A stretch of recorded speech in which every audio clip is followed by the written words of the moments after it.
Robert Bernstein, right? Loren Taylor, but we've already have started a kind of a fascinating conversation, so I'm gonna keep going with this.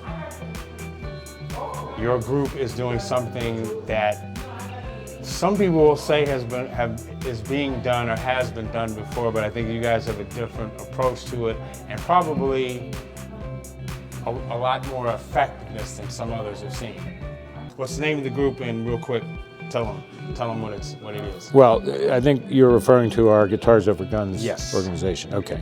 So yeah, my world there is as a co-founder with my oldest son, creating a arts-based music mentoring program for middle schoolers, typically in the underserved communities specifically. So very deeply involved in the South Side, West Side.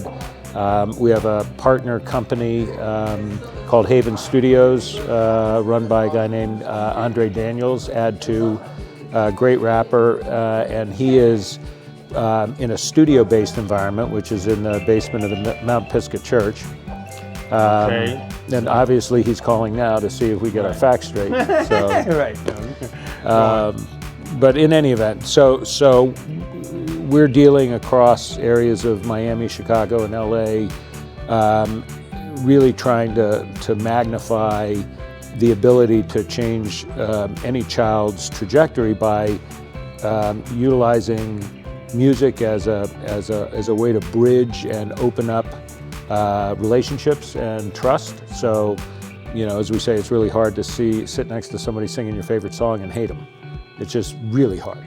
So, touch on another thing, a couple of other things that you talked about when I was listening to you on the panel. Yeah, for me and our world, my family, generally, Guitars Over Guns is kind of the boots on the ground world of really dealing with kid by kid, and giving them this change in trajectory and getting their voice to be heard and moving forward.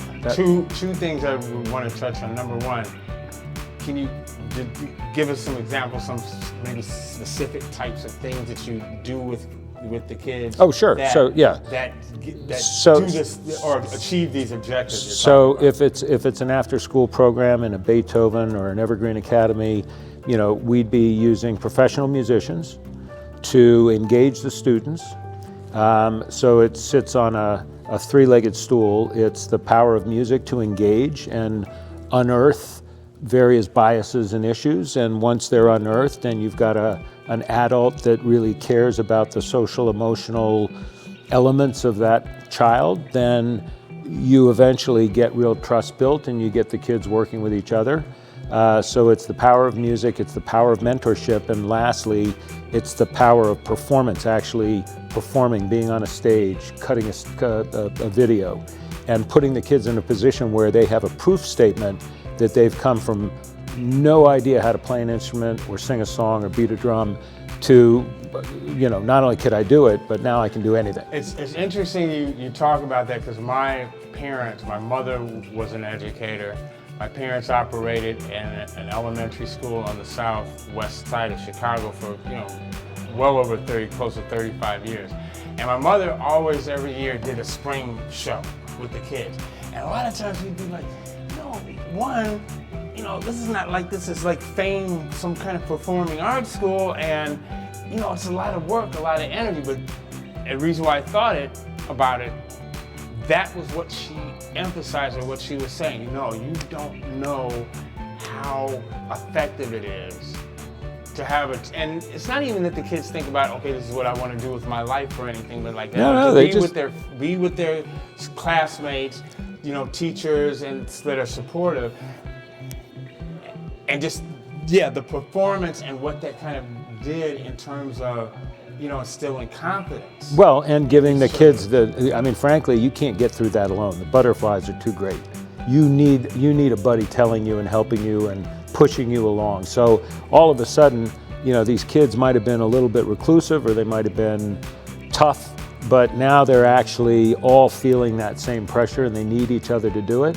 So, it's a big part of it. And we meet the kids, as we say, where they're at. We meet them in their schools, on their turf, finding and singing their songs. So it's hip hop, rap, rock, anything that moves them, they're going to learn to play. And that automatically just makes you somebody they care to spend some time with. So if you can build some trust among that, it's just a great situation.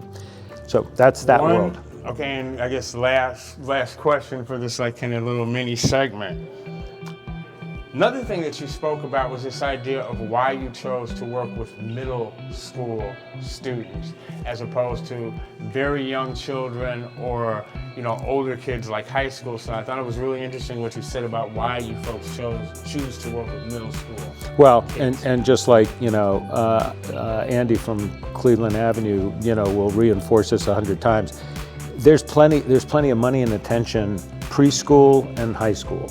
But that barbell, there are no hands. They're hands off on the bar, which is the middle school kids, and they're the ones that are the most impressionistic. They're the least.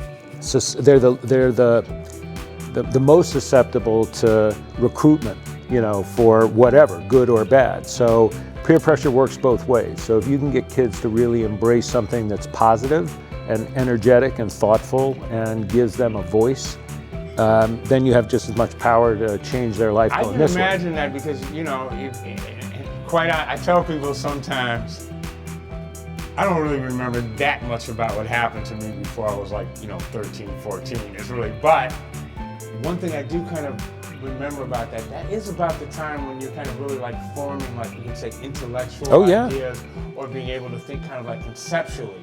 When you're 6, 8 years old, nobody's really expecting much out of you. Right, but 11, 12, 13, you're definitely 15. That's when you're reading the newspaper. That's when you're watching the news with your parents and seeing how they're reacting to what they're seeing going on in the world. Yeah. And so this idea that but we take our hands off the handlebars at that point. It's not. I guess it's not as. It just isn't where it's not where the money is, and I don't know necessarily why, but I can tell you that there's no question that the majority of the kids that come out of our program and go to high school want to come back and mentor their younger brothers, sisters, and friends. So that I don't need another metric to tell us how successful that program is when that many kids want to come back and help the rest of them. I think that's a cool note to end on, huh? There you go. Thanks, guys. I don't know what you wanted, but you got that.